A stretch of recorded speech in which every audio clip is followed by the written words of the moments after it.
বন্যা পরবর্তী সময়ে বাজারে শাকসবজি সহ নিত্য প্রয়োজনীয় পণ্যের দাম বেড়েছে, ফলে আপনাদের কষ্ট হয়েছে।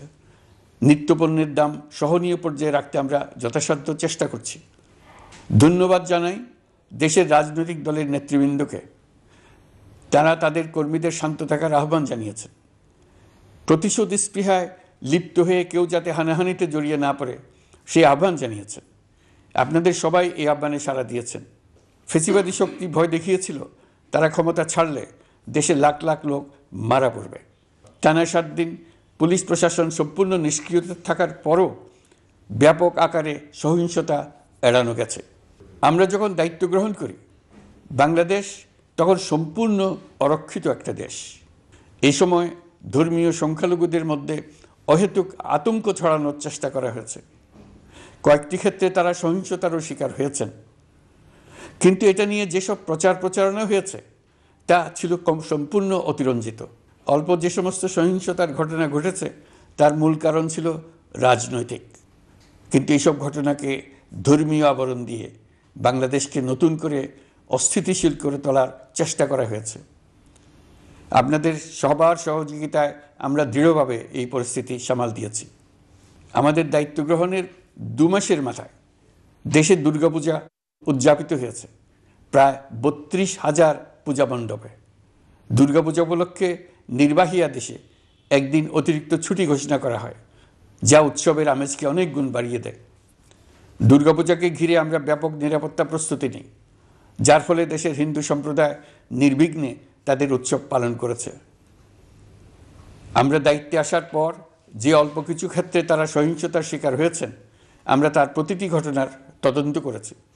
শুধু হিন্দু সম্প্রদায় নয়, দেশের কোনো মানুষই যাতে কোনো রকম সহিংসতার শিকার না হয় সেই জন্য আমরা যথাসাধ্য চেষ্টা করছি এবং সবসময় সে চেষ্টা করে যেতে থাকব।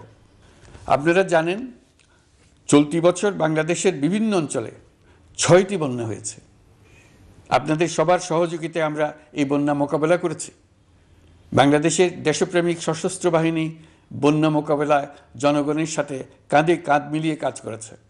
বন্যা মোকাবেলা ও বন্যা পরবর্তী পুনর্বাসনের লক্ষ্যে বিশ্বব্যাংকের $250 মিলিয়ন অনুদান এবং স্থানীয় অনুদানের মাধ্যমে 100 কোটি টাকারও বেশি অর্থ সংগ্রহ করা হয়েছে। বন্যার ফলে অনেক জায়গায় ফসলহানি হয়েছে, ব্যাহত হয়েছে পণ্য সরবরাহ শৃঙ্খল।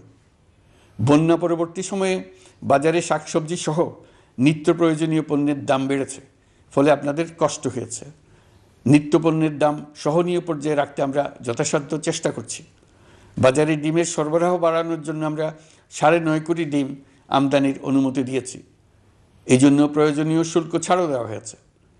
মধ্যস্বত্বভোগীদের দৌরাত্ম্য কমিয়ে ডিমের উৎপাদকরা যাতে সরাসরি বাজারে ডিম সরবরাহ করতে পারে সেই উদ্যোগও নেওয়া হয়েছে। মানুষ যাতে স্বল্প মূল্যে কৃষিপণ্য কিনতে পারে সেজন্য রাজধানী সহ বিভিন্ন স্পটে সরকারি কিছু পণ্য বিক্রি করা হচ্ছে।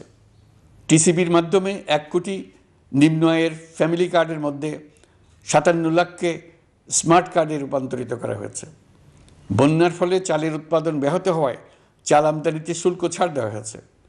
আসন্ন রমজানে নিত্য প্রয়োজনীয় দ্রব্যের সরবরাহ এবং দাম যাতে স্বাভাবিক থাকে এই জন্য সরকারের বিভিন্ন কর্তৃপক্ষ ব্যবসায়ীদের সাথে নিয়মিত বৈঠক করে যাচ্ছে। দ্রব্যমূল্য নিয়ে আমাদের কোনো লুকোছাপা নেই। মূল্যস্ফীতির পূর্ণ তথ্য জনগণের সামনে তুলে ধরা হচ্ছে।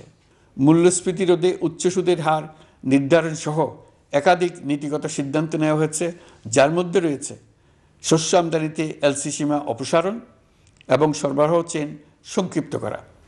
সামান্য হলেও জ্বালানি তেলের মূল্য কমানো হয়েছে। শিল্প কারখানায় গ্যাসের সরবরাহ বাড়ানোর উদ্যোগ নেওয়া হয়েছে, যাতে স্থানীয় পর্যায়ে উৎপাদন ব্যাহত না হয় এবং রপ্তানি ক্ষতিগ্রস্ত না হয়।